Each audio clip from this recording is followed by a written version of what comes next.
veille du match le plus important de leur carrière, les filles de l'équipe de France de rugby sont souriantes, disponibles, toujours prêtes à échanger. Une accessibilité et une fraîcheur qui dénotent dans un milieu de plus en plus aseptisé. Ces filles ont envie de profiter, de partager et même de remercier ceux qui leur portent de l'intérêt.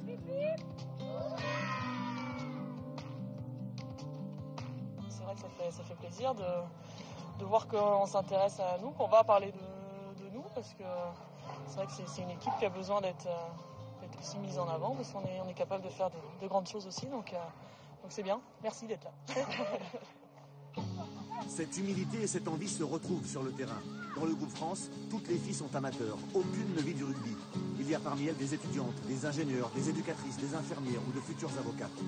Beaucoup ont pris des congés sans solde pour vivre une aventure de 5 semaines. Ici, les piliers pèsent 75 kilos. Certaines filles, à l'aile, ne dépassent pas les 55 kilos, mais leur implication et leur engagement est total. On a bossé comme des cons. On bosse en dehors, on bosse tout le temps. Nos emplois du temps, on les adapte pour bosser, pour arriver à des événements comme ça. Et mais demain, on est toutes des gagnantes. Hein. On est toutes des gagnantes. Hein. Que du bonheur demain. Que du bonheur, c'est tout. Bonjour! Les filles ont une lourde responsabilité. Au-delà de la performance sportive et la perspective d'un grand chelem, elles sont les ambassadrices du rugby féminin qui représentent 360 équipes et 13 000 licenciés en France. Les filles veulent montrer de belles choses sur le terrain. Unies comme jamais, les Françaises forment une équipe, un bloc, un mur qui chaque année gagne en popularité et en respectabilité.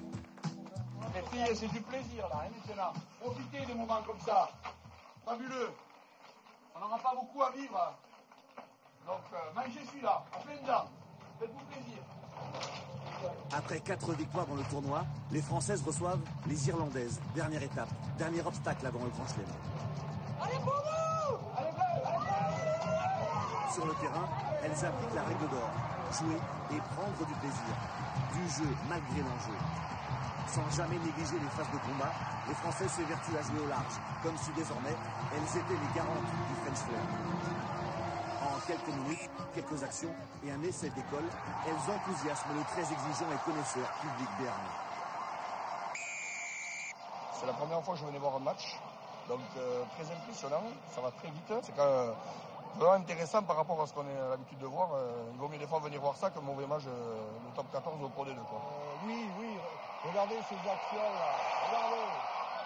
Je ne reviens pas les kilomètres qu'elles font sur un terrain.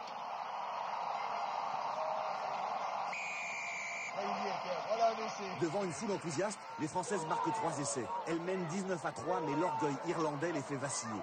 L'équipe de France encaisse 2 essais, se fait rejoindre 19-15, alors qu'il reste 20 minutes de jeu.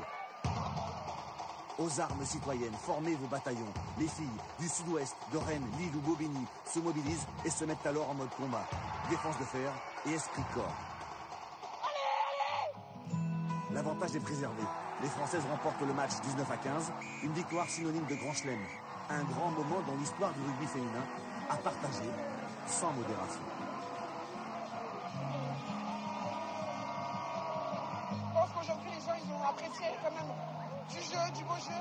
C'est sûr, on n'est pas comme les garçons, mais on a une Coupe du Monde en août. Et on espère que tous ces gens-là seront là. Durant 5 semaines, les Françaises ont fait honneur au maillot, au jeu et aux valeurs du rugby. Leur réussite est désormais un exemple pour tous. Félicitations pour cette victoire et le Grand Chelem. Quelle solidarité des filles sur cette fin de match. Profitez du moment et encore bravo à toute la délégation, amicalement Philippe Saint-André. Les Françaises remportent le 4e Grand Chelem de leur histoire. Un formidable tremplin à 5 mois de la prochaine Coupe du Monde de rugby féminin qui se tiendra cet été en France. Et la Coupe du Monde, bien sûr, de rugby, ce sera sur les antennes.